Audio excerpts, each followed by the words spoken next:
was 2027. Advances in biotechnology were helping people improve their physical and mental abilities to an amazing degree.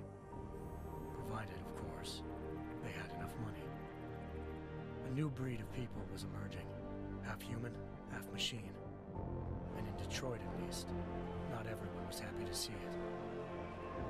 I'd just landed a job as head of security at Sarif Industries, a cutting-edge biotech firm. David Sarif himself handpicked me for the job, said he needed me to keep his people safe. My ex, Megan Reed, was one of them.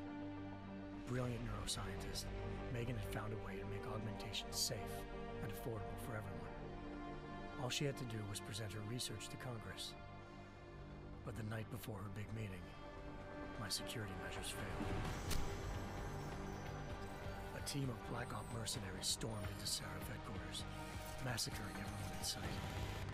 3 of the mercs were heavily augmented walking tanks. Their mission? Take out Megan and her team. I tried to stop them, but their leader tossed me through a plate glass wall. Last thing I heard as his bullets slammed into my brain was Megan's dying scream. I should have died with her. Only I didn't. High-end military-grade enhancements saved my life. The best augmentation Sarif's money could buy.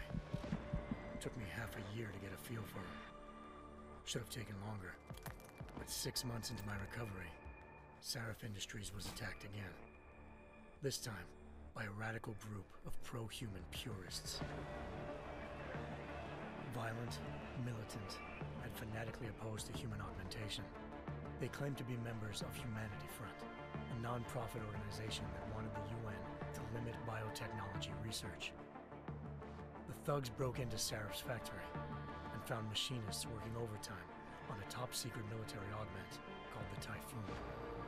Sarif sent me to retrieve it, and when I did, I found one of the so-called purists next to it, wired with cerebral implants, trying to download its classified specs. Obviously, something more was going on. The Aug killed himself before I could question him. Sarif ordered me to dig deeper, so with the help of Frank Pritchard, Sarif's head of cybersecurity, I did.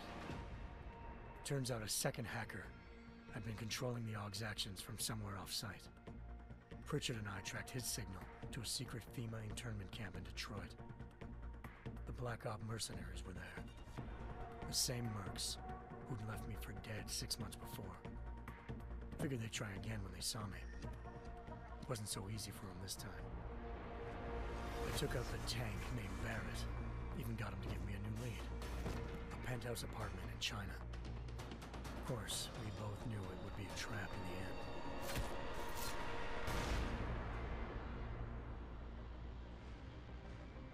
Hengsha Island, China. Home to a city so crowded, they had to build a second city on top of it. Trying to find clues in Hengsha wouldn't be easy. Lucky for me, I wasn't alone. Farida Malik, Sarif Industries' ace pilot, had lived in Hengsha before. A good person to have on your side. She knew enough about the place to get me around. Malik dropped me in the lower city, close to the penthouse Barrett had told me about. Bell Tower Associates, a private security firm under contract to the Chinese government, had agents tossing the suite when I arrived. Just not for the reason I'd been expecting. Turns out the man who lived there was a criminal hacker named Van Bruggen. The same hacker who'd been remotely controlling the Aug in Sarif's factory. Van Bruggen's panicked decision to force the man to commit suicide had been a mistake. Now his mercenary partners were gunning for him, and I needed to find him before they did. Locating Van Bruggen meant playing nice with the Triads, Hengsha's organized crime lords. They had the hacker holed up inside a low-rent capsule hotel. By the time I found him, Van Bruggen had no qualms giving up the woman who hired him. Zhao Yunru, president of the Taiyang Medical Corporation. According to Van Bruggen, Zhao wanted to monopolize the augmentation industry and had hired Black Op mercenaries to destabilize her competition. Sarif Industries was at the top of her list. To prove this, I needed to get inside TYM and grab a surveillance hologram off a server. I suspected Van Bruggen was hiding something when he told me this, but nothing could have prepared me for what I saw. Megan wasn't dead.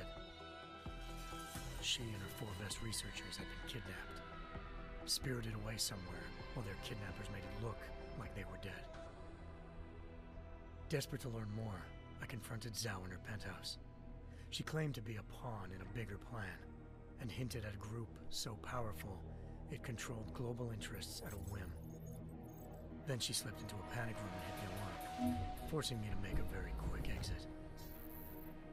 I figured Zhao was lying, but part of her confession made sense. David Sarif had been worried about his people. So worried, he'd required all of them to have subdermal locator devices surgically implanted. The GPOs would have been broadcasting the day of the attack. But Zhao said a single call to Picus, the world's leader in global 24-hour satellite news, had turned those signals off. I needed to fly to Picus headquarters in Montreal if I wanted to learn more.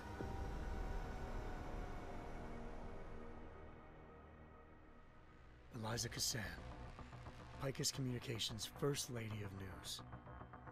Malik thought I was reaching when I told her Eliza was involved in this. The world's most famous news anchor, working with a mercenary hit squad. But when I confronted Cassan in her office, she freely admitted to jamming Detroit satellites the night Megan's team had been taken. Said she's just been following her commands. I suspected she wanted to say more. But Black Op mercenaries showed up looking to shut us both down. And just like that, the Eliza I'd been talking to disappeared. The Mercs were led by an augmented killer I crossed paths with twice before, Fedorova, a woman who'd made silence her best friend. She waited for me to track Eliza's transmission to a secret server room underneath the Picus complex, then jumped me from behind. A deadly fight ensued. I made sure she never moved silently again. With Fedorova down and no one left to keep Eliza quiet, she reappeared. Turns out Picus's First Lady of News wasn't a lady at all. She was a sophisticated AI program, engineered to monitor data streams and control what people believed. Eliza told me the Mercs had brought in a Humanity Front doctor named Isaiah Sandoval to remove the scientist's implanted tracking devices while Detroit's satellites were down. She also told me to speak to David Sarif if I wanted to learn more. By the time Malik and I got back to Detroit, tensions between normal and augmented citizens had reached a flashpoint. Riots were breaking out in several cities, and the UN was being urged to intervene.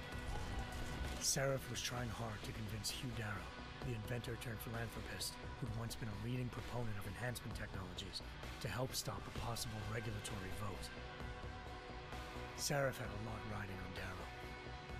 Megan's discovery would have given millions of people the chance to evolve beyond their normal human abilities, and at the same time catapulted Sarif Industries to the top of the Fortune 500. According to Sarif, Megan's kidnappers knew this, and didn't want people evolving unless they controlled how it was done. He called his enemies Illuminati, and urged me to keep searching. Determined to do so, I tracked down Sandoval via America's most outspoken augmentation opponent, Bill Taggart, Sandoval's boss and founder of Humanity Front. Sandoval admitted to operating on Megan's team when I confronted him, but said he hadn't removed their GPLs. He'd merely switched them to a different frequency. Pritchard was able to trace one of the signals to China. Malik and I immediately took off in pursuit. Unfortunately, the Illuminati were one step ahead.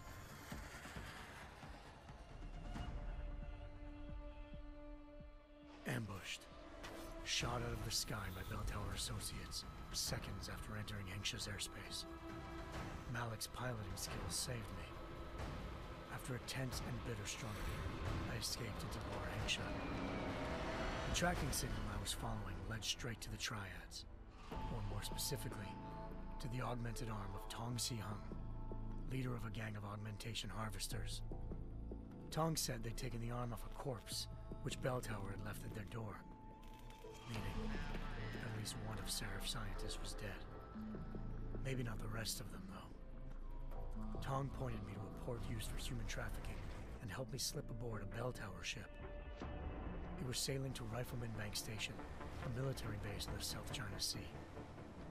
Bell Tower was holding kidnapped civilians as prisoners there, and using them to perfect the Chiron Project, a human-computer interface that left most of its test subjects dead.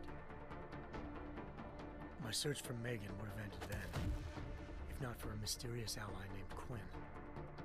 In exchange for my help exposing Bell Tower, he slipped me aboard a second ship headed to Singapore and an Illuminati-run biotech facility called Omega Ranch.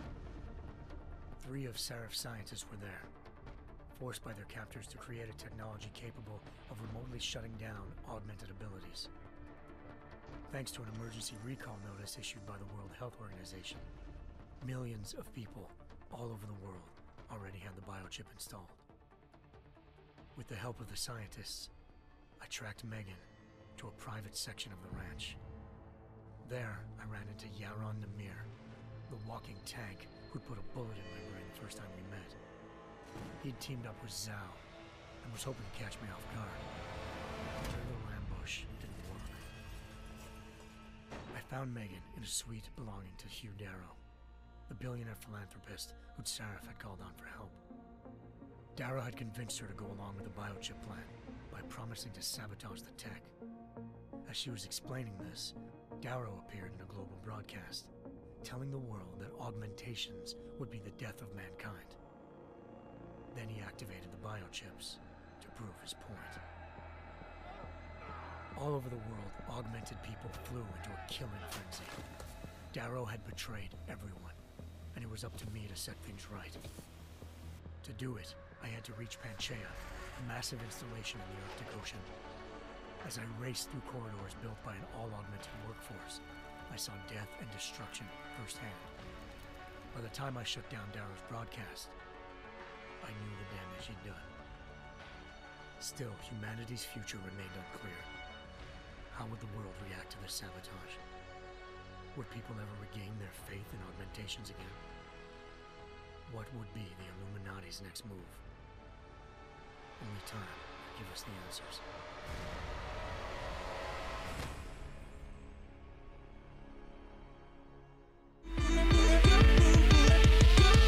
Now let me welcome everybody to the Wild Wild West.